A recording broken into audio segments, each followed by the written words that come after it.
ពេលដែលខ្ញុំធ្វើដំណើរតាមផ្លូវបាទទៅបើកវ័នជួនអតិជនបាទ25ខេត្តក្រុងនិយាយរួមបងប្អូនណាគឺពេលដែលខ្ញុំឃើញបាទគឺបាទលោកតាលោកយាយឬក៏អ៊ំពូមាមីងដែលគាត់មានជីវភាពខ្វះខាតតាមផ្លូវហ្នឹងពេលដែលខ្ញុំបើកឡានឃើញខ្ញុំចិត្តអត់ដាច់ជីហ៊ូទេមកណាបាទទោះបីជីហ៊ូក៏ខ្ញុំត្រូវឈប់បាទត្រូវឈប់ដើម្បីបាទជួបសំណេះសំណាលមួយពួកគាត់ហើយខ្ញុំតែងតែបាទមានថវិកាតិចតួចជូនទៅពួកគាត់ដើម្បីដោះស្រាយជីវភាពហ្នឹងទៅបាទដូចបាទគឺអ៊ំស្រីម្នាក់ដែលខ្ញុំកំពុងតែជជែកមួយគាត់នេះបាទដោយសារតែក្នុងវីដេអូនេះគឺវាសំឡេងវារំខានអញ្ចឹងខ្ញុំបានដាក់សំឡេងសៀននេះខ្ញុំសូមបញ្ចូលសំឡេងបងប្អូនគឺពេលដែលខ្ញុំស្ដាប់ពីរឿងរបស់គាត់ខ្ញុំមានអារម្មណ៍មួយគឺហេតុអីបានបាទគាត់មានកូនរហូតដល់ទៅ8នាក់ហ្មងណាបាទមានកូន8នាក់ប៉ុន្តែគាត់នៅតែមិនអាចបាទគឺមានជីវិតមួយដែលទទួលបានការបាទមើលថែពីកូនមកណាគឺអត់ទេគឺគាត់ដើររើអេតចាយគឺជារៀងរាល់ថ្ងៃនឹងបាទហើយដើររើអេតចាយគឺតាមផ្លូវនឹងគាត់ជិះកង់បាទកង់របស់គាត់នេះគឺធ្វើដំណើរតាមផ្លូវដើម្បីបាទរើសសបកកំប៉ុងឬក៏សបកដបតាមក្នុងការយកទៅលក់ដោះដូរយកលុយចិញ្ចឹមជីវិតចឹងទៅពីអ្នកតាបាទពីអ្នកតារបស់គាត់អញ្ចឹងគឺមើលហើយគឺមានអារម្មណ៍ថាហេតុអីបាទកូនដល់ទៅ8នាក់มันអាចមើលថែឪពុកម្ដាយត្រឹមតែ2នាក់នឹងបានទាំងដែលឪពុកម្ដាយទោះបីគាត់មានកូនប្រមាណក៏ដោយគឺគាត់តែងតែមើលថែគាត់តែងតែឲ្យកូនរស់នៅដោយលះណាសុខស្រួលបើយើងនិយាយទៅ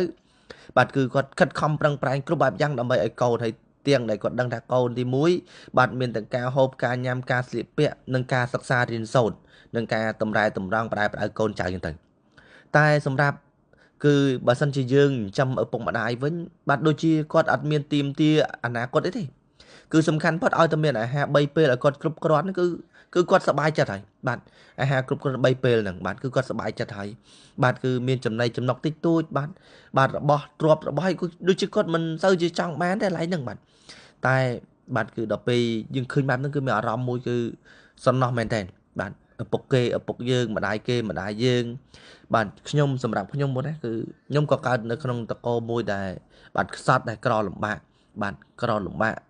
ឪពុកម្ដាយរបស់ខ្ញុំប៉ុន្តែគាត់ក៏តស៊ូម៉ែរបស់ខ្ញុំក៏តស៊ូរហូតដល់ខ្ញុំរៀនចប់ចុងចប់ដើមហើយពេលហ្នឹងមិនមែនថាតែឪពុកម្ដាយរបស់ខ្ញុំគឺប្អូនរបស់ខ្ញុំគាត់លះបង់ដើម្បីខ្ញុំរៀនបាទបងស្រីរបស់ខ្ញុំក៏គាត់លះបង់ដើម្បីខ្ញុំរៀនអញ្ចឹងគឺលះណាខ្ញុំមិនឲ្យពួកគាត់ខំណោះខ្ញុំខិតខំប្រឹងប្រែងរៀនសូត្ររហូតដល់ទៅខ្ញុំអាចបាទចេញរកស៊ីមានលទ្ធភាពបាទជួយមិនថាតែក្រុមគ្រួសារខ្ញុំនិងមនុស្សជុំវិញខ្លួនខ្ញុំបាទ